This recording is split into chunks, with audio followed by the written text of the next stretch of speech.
ଏ ଜଗତର ପରିରାତ୍ରୀ ମା ଲକ୍ଷ୍ମୀ ଆଜି ଏ ଅନୁଷ୍ଠାନର କର୍ମକର୍ତ୍ତା ଅର୍ଥଦାତା ଶ୍ରମଦାତା ସମସ୍ତ କର୍ମକର୍ତ୍ତା ଏବଂ ଉପସ୍ଥିତ ଆବାଳ ବୃଦ୍ଧ ବନିତା ସମସ୍ତଙ୍କର ଆୟୁଷ ବୃଦ୍ଧି କରନ୍ତୁ, ସମସ୍ତଙ୍କର ମଙ୍ଗଳ ଧ୍ୟାନ କରନ୍ତୁ।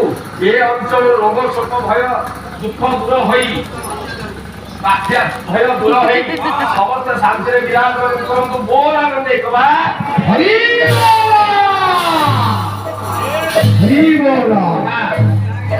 ମହର୍ଷି ମନୁ ପଦେ କହିଲେ ମନୁ ସଂଗୀତାରେ କଣ କହିଲେ?